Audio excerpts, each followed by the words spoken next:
Gachrodúntach a hála riamh.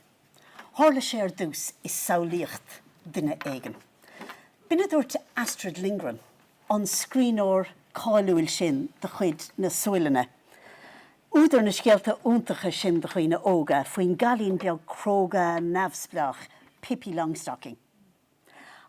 Gach rud úntach a hála riamh a dúirt sí. Hála sé ar dús is Léacht duine éigen. Agus ar nói hín ceartacha. Tá síon gach tiúnscanmh fiúntach, mar smaoinemh, mar ís, mar bhringlóid is Léacht an duine. Bhí an túram chéanna ag an scríbhneoir Sassenach Neil Gaiman a scríomh The Samhain, seans goil chuirmach an chuideagaibh ar The Samhain ar Netflix. Agus é sin é caint faoi thodhchaí na léthóireachta den éasóg. Leag sé amach chuid den na dúilge se bhí dar leis ar chuoine fásta, maidir leis an léthóireacht de chuoine óga a chur chun cín. Ceann den na rudaí a dúirt sé ná seo, agus a chuimire á dhéanamh gomsa seo ar an méid a bhíle ráige. Tá sé do dhúilgas ar an goléir, idir scríbhneoirí agus léthóirí or Léacht úsáid. Tá sé do dhúilgas ar a bheith ag bringlóideach. Tá sé ró éasca ghlacha leis nach féidirling inrod a athrú. Tá sé ró éasca arálinn héin gohfuil an duine éanaar ró bheag leis an domhan a athrú. Achadéir sé, má bhuineamid úsáid as an Léacht. Is féidir leis an duine éanaar an domhan a athrú a rís agus a rís eile. Bin mar a bhí leis an Tioncnaimh a bhfuilimse chun leabhart faoi inniu, An Bosca Leabharlainne. Tioncnaimh Laureate na nóg a thosaigh mar bhringlóid I mo Léachtsa. Ní raibh sé géirí mar a dhearach Neil Gaiman, ní raibh mé géirí an domhna athrú a rís a rís eile. Ní raibh mé géirí an domhna athrú ar chorbe. Ach bhí mé ag éirí cúine beag a bháin don domhan a athrú, an cúine a bhaineann le litríocht agus léthóireacht de chuoine óga. Cha mé héin agus fuireann leabharfáistí éiream CBI níos mó ná 2 bhliain ag obair ar an togra seo An Bosca Leabharlainne. Togra ar chuir foras na Gaeilge agus an chorla alíonn os cionn le bhiliún euro isteach. Go bhfiostam is é seo an Tioncnaimh litríocht de Gaeilge smó dar hála riamh. Go bhfiostam. Agus ní ag muomh atáim nuair a deireadh an méid sin, ach ag géirí buchas a gháil, lo siúd a chuidí leis, a chuir airgad isteachán, a chuir na chúiranta fada ibre isteachán. Tioncnaimh é seo, inar scapa gos cionn 7,000 leabhar, leabhar Gaeilge, ar bhunscoileanna agus ar fáistí, fud fad an Iláinsa. Uaireanta nuair a chuirtar ceist ormsa, cad a rinne mé le linn na pandéma, le linn na díon ghlasála. Deireadh sé, well, cha mé le bhiliún euro. Agus tugam cúpla second de chuoine le daileáil leis an méid sin, le leis sin a chúisteach mar a deartha. Agus an sin deireadh lo, gur bheith an rud a bear, ná gur airgad daoine eile a bhí ann. Agus gúil sé fólamthe agam, gur íomhanlumm a bheith caithfh airgad daoine eile. Díreach sular thosaigh an díon ghlasáil, fuair scéal, go raibh mé le bheith ainmnithe mar Laureate na nóg I mí bealtainna fithe. Ní ating é a chreidúint. Agus ar nóí an cheadrad a rinne mé nuair a chola mé an scéal, ná rud a dhéanam go héasca má chluisim scéal mór olcnóma, an cheadrad a rinne mé ná gur thosaigh mé cuoine. Mar sin a dhéanam. Ach nuair a bhí na teora glanta suas, thosaigh mé ag smaoinemh. Gradam agus an nóir úntach is a Laureate na nóg, agus táim anmhuacht an chorla alíonn, agus de CBI as an radam sin a bhronna orm. Ach níos táchtaí ná éon chradam. Níos táchtaí ná éon an nóir. Deis úntach atá sa ról seo. Deis chun rud éigean fiúntach a dhéanamh, chun gné éigen den litríocht do dhaoine óga a chur chun cín agus a athrú, deis chun cúine beag den domhan a athrú. Mar Laureate bíonn deise go Tioncnaimh aránú, Tioncnaimh amháin, agus an sin le linn de phréimhse sa ról, cabhraíonn bainisteoir Tioncnaimh an Laureate agus fuireann leabharfáistí éireann leat chun an Tioncnaimh sin a chur i gcrích. Bhí cúpla mí a gomsa le machna bhí dhéanamh ar cén tionscadal, cén Tioncnaimh arán óing. Cúpla mí sa le neanfaí an scéala ógart go paidh bliath. Bhí is a go món tús gur hastig bhaim rud éigen a dhéanamh a bhainech le litríocht na Gaeilge den éasóg. Bhí is a gom gur hastig bhaim rud éigen a dhéanamh chun páistí a spreaga, ní hamháin chun níos mó léthireachta a dhéanamh as Gaeilge, ach hastig bhaim rud éigen a dhéanamh. Le go bhíocht in cabhrú le páistí níos mó pléisiúr agus sprí a bhaint as a bheith léamh as Gaeilge, seachas léthireacht na Gaeilge bheith ceangailte rómhinnig le cuasaí scoile. Ach bhí an smaoinemh chó diléir, chó héiginnta sin ag an tús, rud éigen a dhéanamh. Gan tuairim agam ag an tús, cén rud éigen a bheith a gceist. Agus gan tuairim agam cibhead airgid a bheith ar fáil chun éon rud a dhéanamh. Clach sé cúpla mí orm, plan agus Tioncnaimh a dhéanamh as an rud éigen sin. Clach sé gábhlíon eile an rud éigen sin chur i gcrích. Agus tá obair leanúnach fós ar bon, níl míad réig leis an rud éigen sin fós.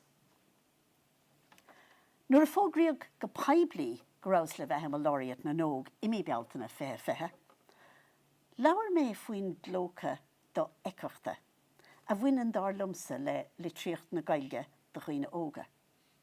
Luigh mé an clócha dríochta sin a bhí ag Harry Potter. D'imigh Harry Potter isteach faoin glócha, agus cé go raibh sé fós ann ní raibh duine ná deoraí in an éiscint. Dar lumsa sin mar a bhí agus sin mar atá fós le litríocht na Gaeilge. Go háirithe litríocht na Gaeilge do dhaoine óga. In agaibh radio rinne mé ag an am agus luigh mé ríise sa chéad Léacht Laureate a raibharm é a thuairt os cór camera I seomra fullmh do bhar na pandéma. Agus bara grúige a thuairt dom féin le siasúr na cisteanna. Leabhar mé an lá sin faoin gaoth ar nidóg mhargaí í litríocht do dhaoine óga. In éontanga. Nidóg eile is se litríocht na Gaeilge. Agus an sin, nidóg taobhistí don dá nidóg sin, is se litríocht na Gaeilge do dhaoine óga. Leabhar mé an uair sin freisin faoin tácht a bhaineann dar lumsa leis an léthireacht Gaeilge mar inneog ar chultúr. Ní díreach mar theanga, ach mar inneog ar chultúr. Agus leabhar mé faoin tácht a bhaineann dar lumsa le prófíl na litríochta Gaeilge de fáistí a ordú.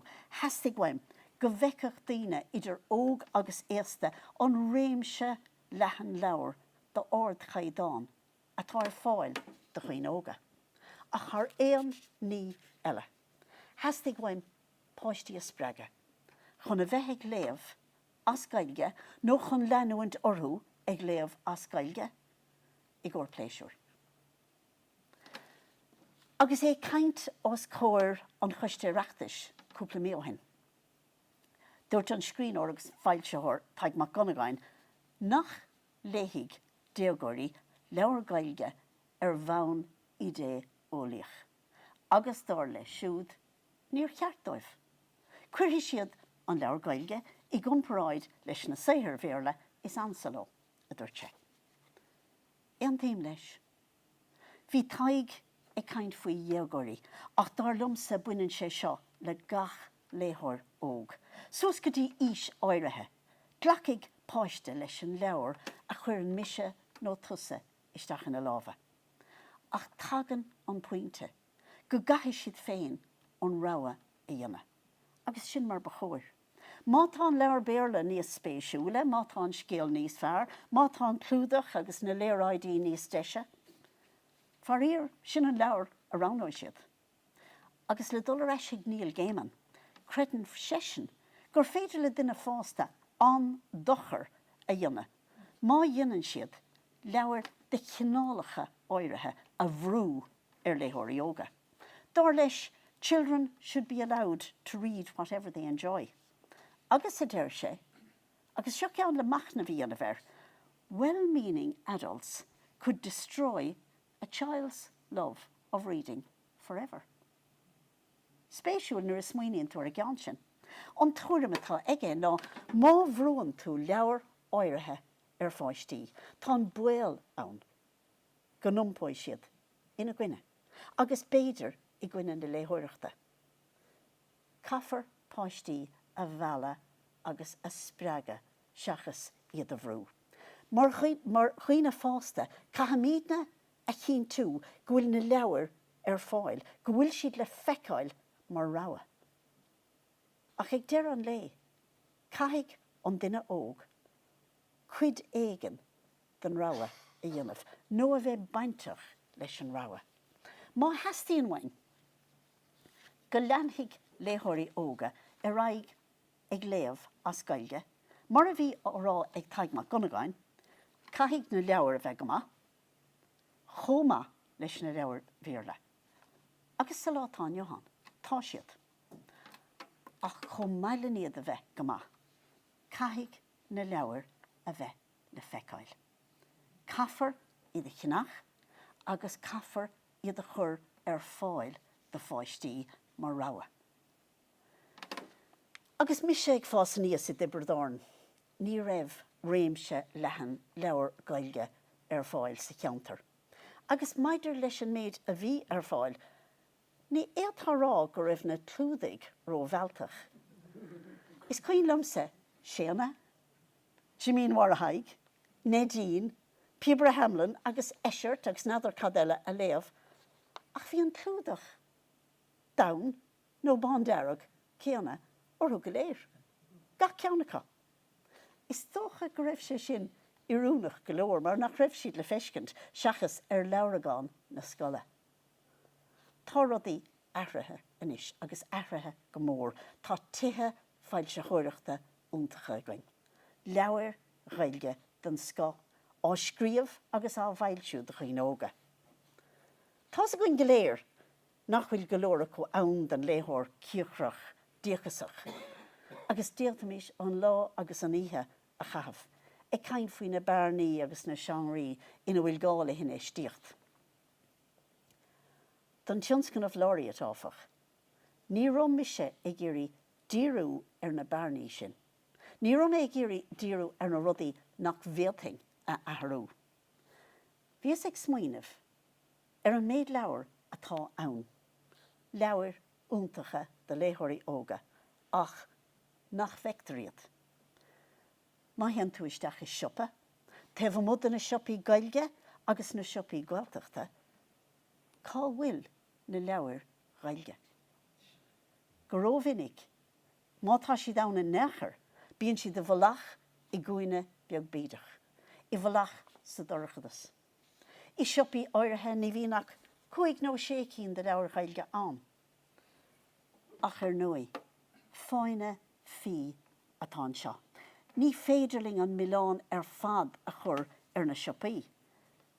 Cé bheith duine againn, a héan isteach sna siopaí mór a béarla, ag lorug leabhar Gaeilge.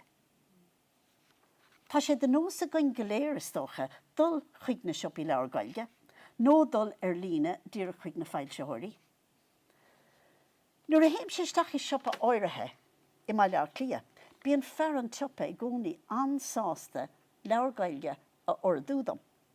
Ach deir sé gur mise an chéan chustaméir a hagan isteach ag lorug leabhar Gaeilge. Mas mise an chéan chustaméir a bhíonn sa lorug leabhar Gaeilge mhaith, ní féidir le siúd shelf Omaláin a churamú agus a líana le leabhar Gaeilge. an taobh eile den scéal áfach, agus tá sé seo ráite a gom leis, dá gcuirtheach sé na leabhar taspáint. Dá meach na leabhar le feiceáil san inneog. Beidir go deachach níos mó daoine isteach á lorg. Mar a dearm, fáinne fi atá ann. Bhí sa gomsa nach bhéting sé feib na siopaí a réiteach, go háirthe le linn na pandéma agus na siopaí ag feimú ar líne. Ach, cá mé rá, le brú agus le cúnamh ó leabhar fáistí éireann, tá siopaí áirithe níos ó bhfuil an meón ahrathe cá. Seo taspántas atá curtha suas ag an siopa halfway up the stairs sna clocha líthe i gcunta Kilvandáin. Sean rud is féidir a dhéanamh agus tharla sé sin le fíor chairid. Tá siopa eile ar an garraigh gomhim le clia agus bíonn leabhar Gaeilge ar taspáinteacha. Bhí is istigh siopa nuair le saoile le déanaí agus bhí gáchealf de leabharí Gaeilgecha. Chomh eile sin dathraigh siopa mór béarla amháin a bheón, agus thosaigh siad ag chur leis an méid leabhar Gaeilge, ag chur leis an stoc Gaeilge a bhí acu. Dul chun cín éigean a bhí agus atá seo. Fuoine atá sé inis, dul isteach na siopaí sin a bhám go chéile, agus leabhar Gaeilge a irí a ordú a lorg watho. Le bheith cínte go leanaí siad orthú le leabhar Gaeilge a chamád agus a haspáint. Ach, mar Tioncnaimh Laureate, an rud a hastig weimse a dhéanamh ná seachas a bheith ag cuine agus ag gurán faoi rudaí nach bhfuil ann, seachas a bheith ag gurán faoi na feibanna nach bhéting se féin a réiteach. Hastig weimse tugra darafach a ranú. Má bhíos chun cuid éigen den chlóca do eicechta a ordú, hastig weim techt ar bhealach le go gcuirfí cuid den na leabhar úntacha atá ann isteach I lábha na báistí. Mar a dúirt me hastig weim díú ar an gcuine den dain a díaltingse a ahrú. Níos éasca a rá ná a dhéanamh áfach, ní bríthire a dhearbhíos ach gníomh. Aim bhfuilmhíonach a bhí inti. Conna sa bhéin an aim seo chur I grích. Go háirithe le linn pandéma agus na scolanna an áit is fearr le teachta ar fáistí na scolanna ag feimú ar líne. Thosaigh méid smaoinemh siar ar mo óige féin a ríis agus ar an leabharlann bheog Gaeilge a bhí sa bhunscoil bhéarla ar rastal mise ar I d'Ibrdáin. Ní raibh an irid sin sa leabharlann sin. Na leabhar scoile a luigh méid cúpla nómad ó hin. Móide cúpla cnúsach fliachta. Is tócha greibh an clúdach céanna orthú siúd chomá. Agus bhí an trasin an leba a dimig chúis le Bernard Share agus William Bulger. Ach is cuin lumsa, gach leabhar sa leabharlann sin. A léamh a ríis agus a ríis eile. Agus faoin am gur agus an bhunscoil, bhí cuide go beagnach de chlán bheabhar agam. Ach nach meach sé des, dá bhéaltamis a le héad a thuairt do bhunscoilna inniu. Nadar ar sa mise, an bhéaltamis leabharlanna beaga Gaeilge a bhrunna ar bhunscoilna ar fud na tíre. Nó chur leis na leabharlanna Gaeilge a bhí acu hena féin. Flé mé an smaoinemh leis an manisteoir Tioncnaimh agus bhí tugra bhí Tioncnaimh a gcuin. Faoi dhearra bhíos agam, cén rud éigean a hastig weim a dhéanamh. Leabharlann bheog, Bosca Leabharlainne a bhrunna ar bhunscoilna. Bosca inimeach leabhar spragúla, leabhar áile a bhéaltach páistí, pléisiúr agus tanamh a bhaint astal. Bosca inimeach leabhar a bheith irúnach de ísgrúpi éagsúla agus ísne léthireachta éagsúla.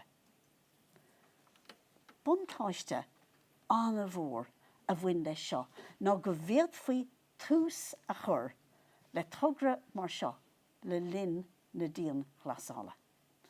Faoin am gombeach an réamhobair díonta. Faoin am gombeach na boscaí seo régla seola amach. Bhí súile gain gombeach an fandéim hart agus gombeach na scoilna ar oscailte ríis. Bhí dúlán eile roing ag buinte seo áfach. Bhí Tioncnaimh Laureate, a chuna sa bheith sin an Oireachtas, cá bhaimís an targad. Cuireann an chomhairle Alainn airgad ar fáil de Tioncnaimh Laureate na nóg. Ach bhí is againn. Go raibh agus go mbeadh an Tioncnaimh seo. Níos mó, níos costa sí, ná éonrod a bheith cosisiúd le tuairteáin. Bheith cúnamh agus cópháirtíocht i dhearing. Hílá beidir go mbeadh sé sin dúlánach, bína ceapmar ag an tús, ach in áiríre ní raibh sé chó dúlánach agus I ceapfá. Chun gearcéal a dhéanamh de uorscéal, bhí roinnt cruinnithe zoom againn le foras na Gaeilge. Agus tháinig siad san bord mar a deartha láireach. Níor a bhada go raibh leabhar fáistí éireann, foras na Gaeilge agus an chomhairle Alainn ag obair sílam den chéadúir as lábha a chéile, chun an bhringlóid a bhí agumsa a iarú. Bhí an chomhairle Alainn sásta €110,000 a chur ar fáil dóin don Tioncnaimh.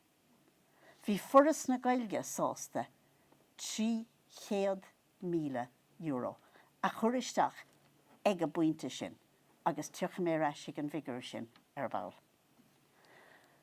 Agus na cainte na fós ar siúl faoi bhhaoinú, agus camerará go bhfuil an schedule agus an lína ama meascathe suas ar fad ar bhealach, mar bhí anna chuid rudaí ar siúl ag an am céanna. Bhí trí nó ceithre sra, trí nó ceithre lína ama mar a deartha ann. Péascéal é, bhí taide á dhéanamh ag leabhar fáistí éireann. Le fáil amach cén spéis a bheith ag bonscoilne sa Bosca Leabharlainne seo, sa smaoinemh agus buléir go mbeadh an spéis go deocha. Bhí scoil amháin a dúirtling ag pointe éige, ní díreach ag go pointe sin, ach bhí scoil amháin a dúirtling gur bé an tain leabhar Gaeilge a bhí acu I leabharlann na scoile ná dathílacha. Bin é.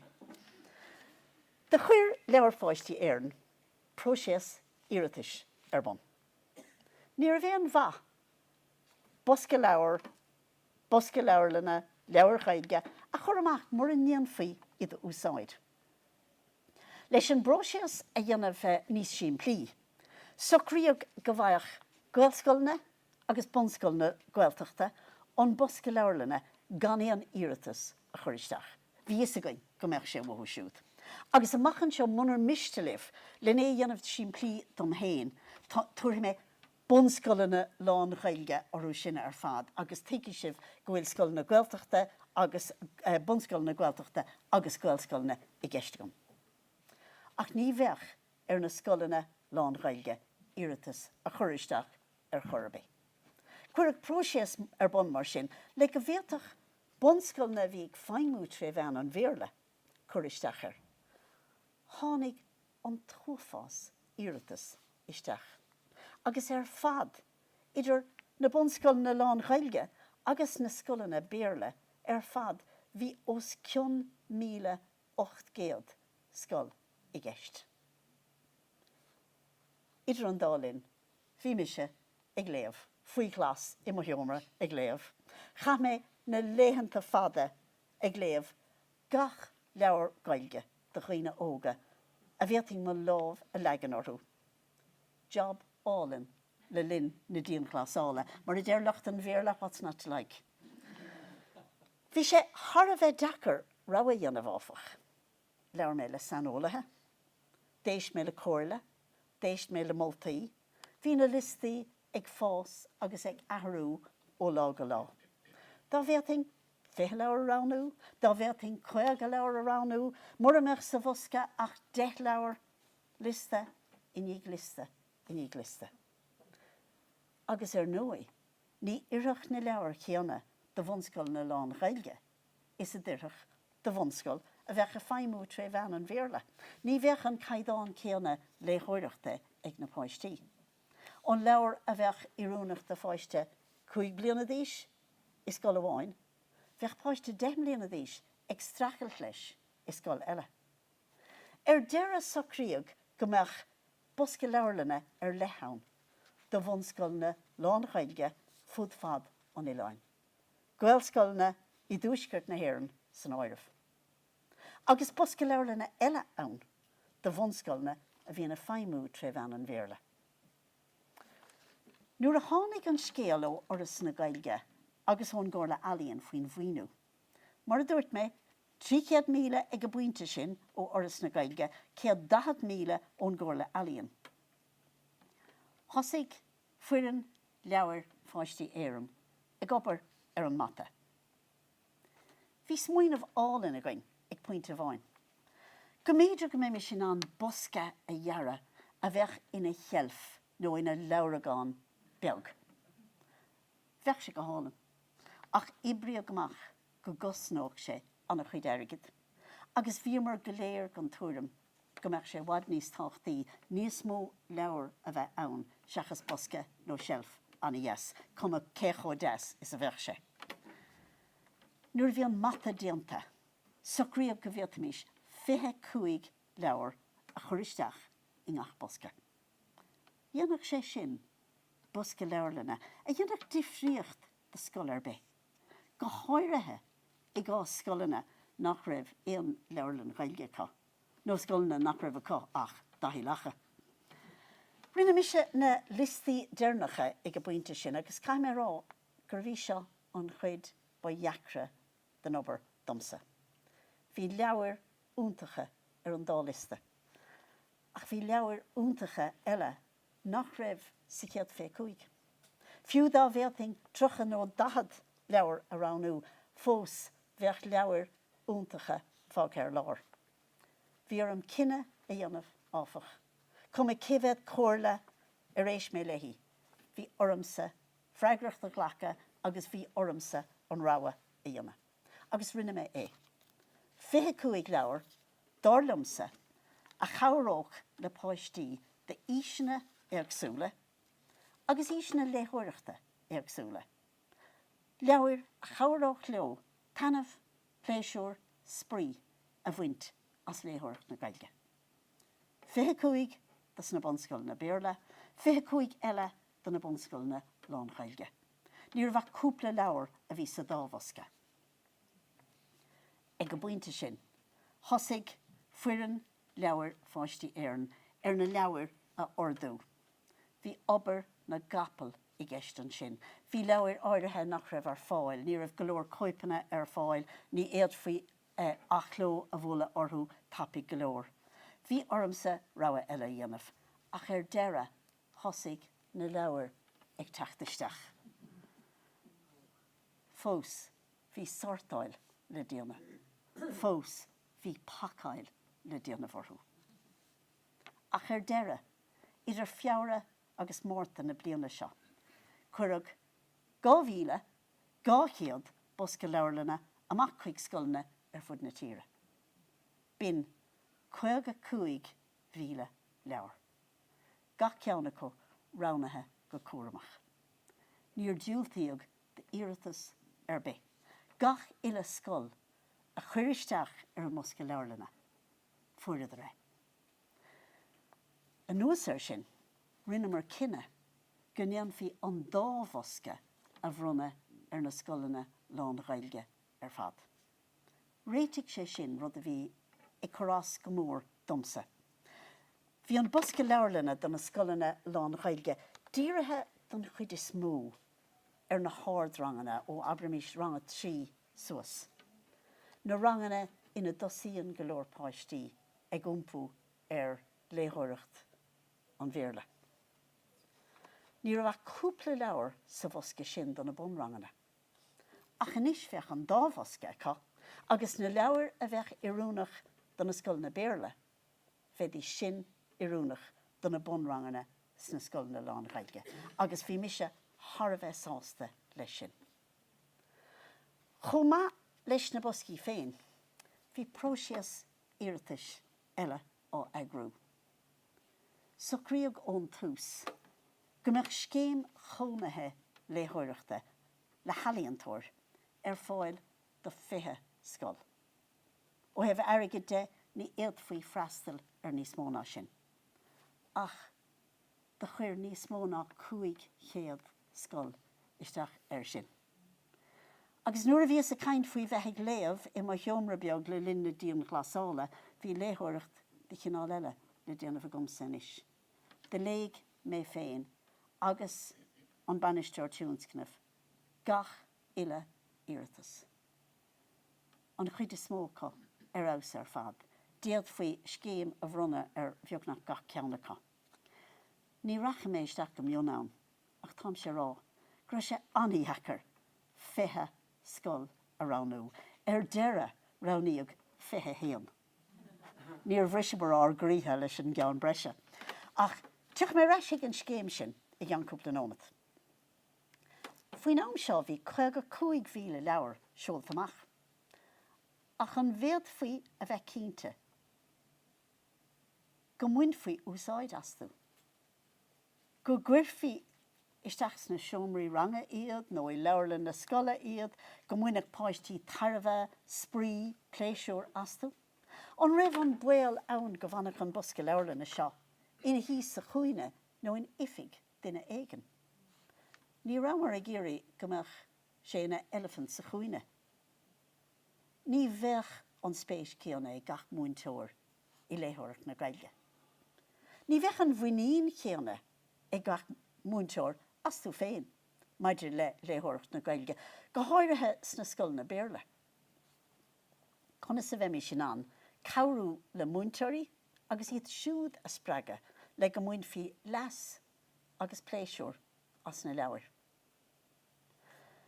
Chuig mé féin agus an dochtúr Claire Marie Dunn atá sa áit éigen sa lech féachna ó chláiste mhuire Marino de siúd agus is duine I a bhfuil antaithíocha maidir le léthireacht na Gaeilge chuoine óga agus maidir le tróir leabhar léthireachta a chur le chéile.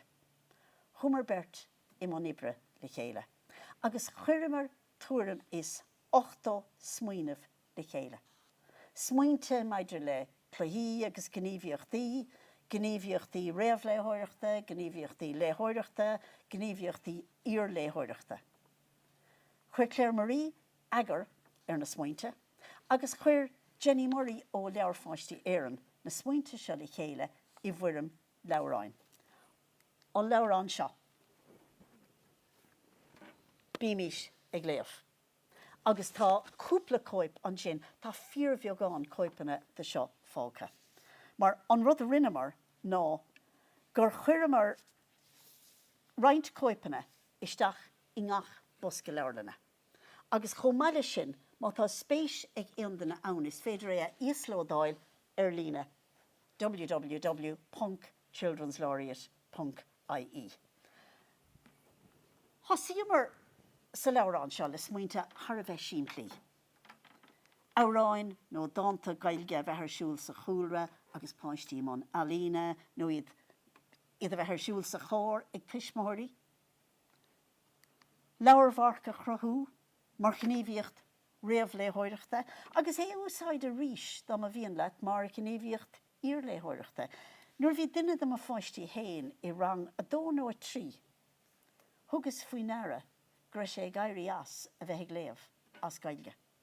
Agus nuair chuir méis ceistear an rud a dúirt sé lom ná go raibh léirmheas a scríomh gach leabhar Gaeilge a bhí léiteige scoil.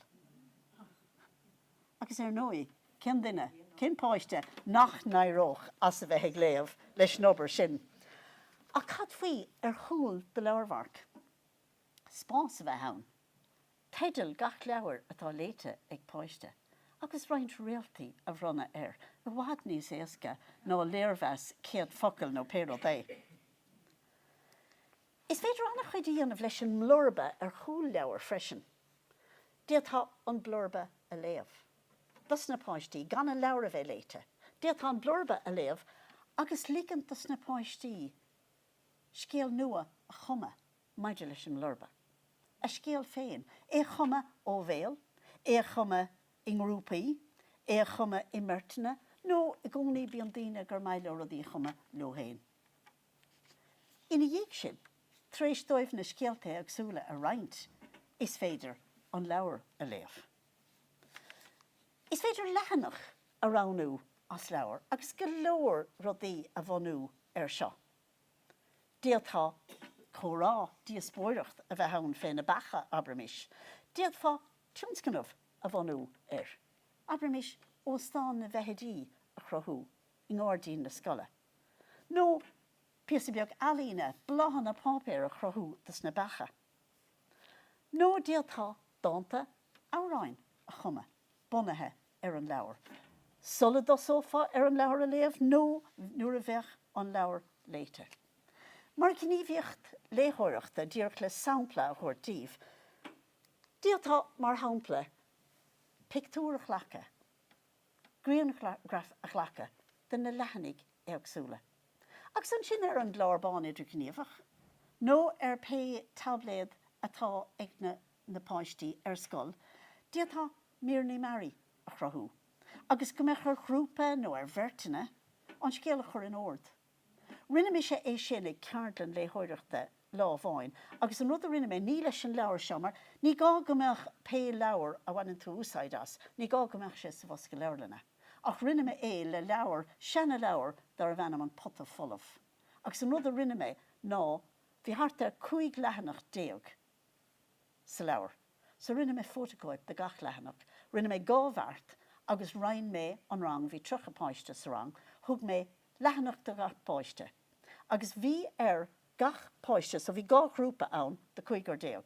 Bhí gach páiste a lehanach féin a léamh. Ní raibh cadacha é a haspáint de chuine be. Ach, bhí orthú iad féin a chur in ord de réir an scéal. Go dtí go raibh an scéal eibríochta.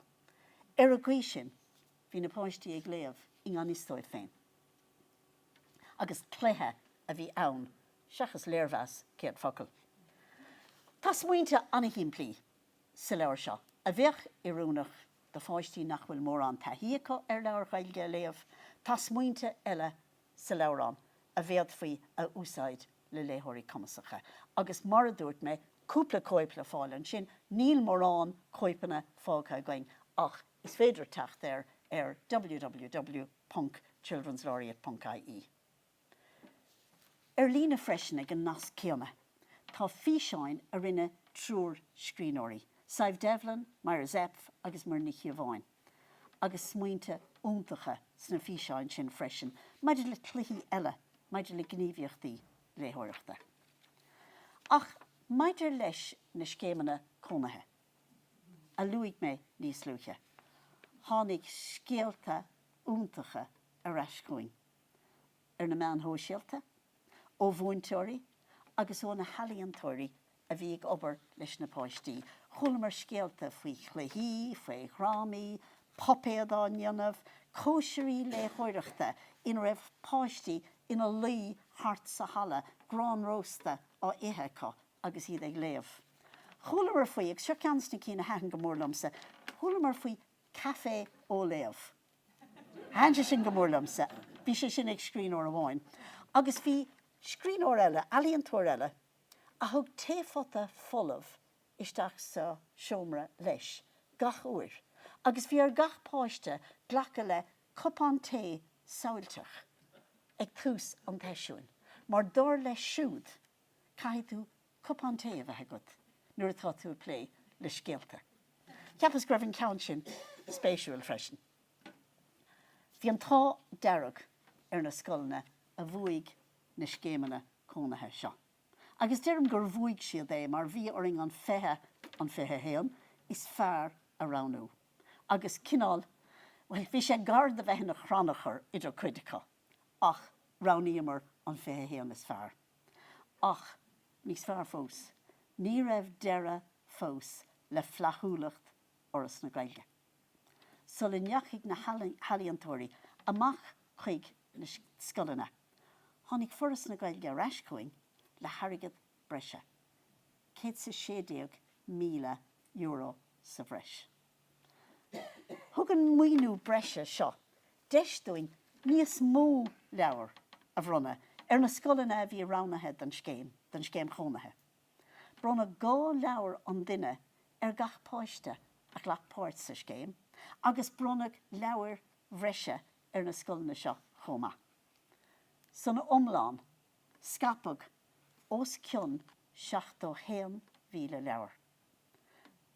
Cathag 556 míle euro an Tioncnaimh.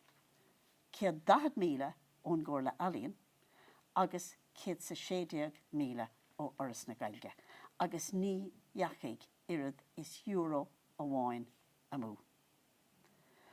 Tá mé rá bhfuil anobair go deo díonta gach duine ar a bainteachá leis an Tioncnaimh seo an Bosca Leabharlainne. Ón réamhtheide nóair nach raibhnach smaoinemh, go pacáil agus dáile na leabhar. Cuoinnig 61 mhíle leabhar, a facáil, a chuirí moscí agus a cheola amach, chuig scolanna agus páistí ar fud na tíre. Táim fíormhuich den Chomhairle Alainn agus de leabhar fáistí éireann a thug an deis chu creidte seo dom. Táim fíormhuich de iarrainn leabhar fáistí éireann a rinne obair na gapal le linn agus I níoga na pandéma.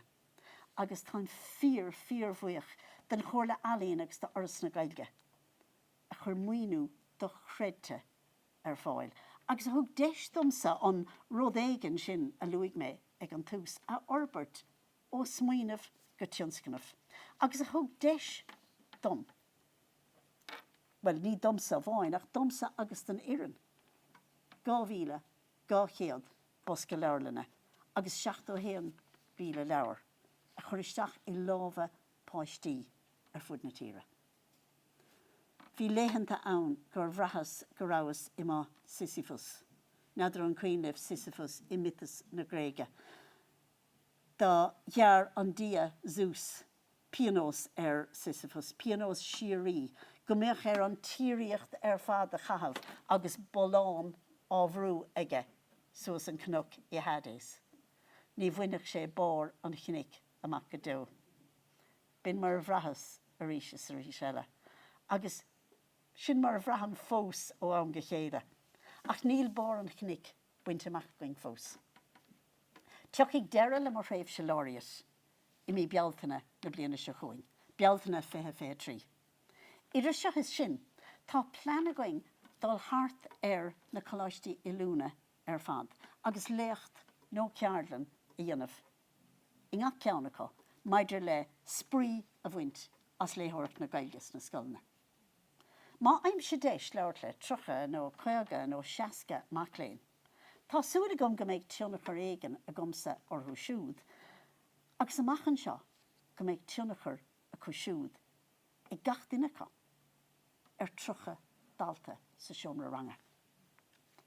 Nuair atá mar phréimhse I stig, ba bhaile me cheappa nach néanfar de rúd ar an Bosca Leabharlainne, ach go gcuirfar leis an leabharlann bheag seo ó bhliain go bliain. Agus go leanfar a raig ag teachta ar bhealaí nua le daoine óga a spreaga chun níos mó pléisiúr a bhaint as léthireacht na Gaeilge. Dúirt Astrid Lindgren, go mbeadh siise sásta lena cuidibre dá naireach leithí saol páiste a bháin a ausú. In a focail féin, dúirt she, if I've managed to brighten up even one gloomy childhood, I'm satisfied. Well, má thugan an Bosca Leabharlainne seo, spreaga de léthóir óg a bháin I ngach scoil. Be mis sé sásta, bhfuil rud éigean fiúntach déanta gom, as an rud éigean éigínta sin, a thosaigh mar leas muoinmh I gcúl na samhnaíochta. Gur míle maith agaibh.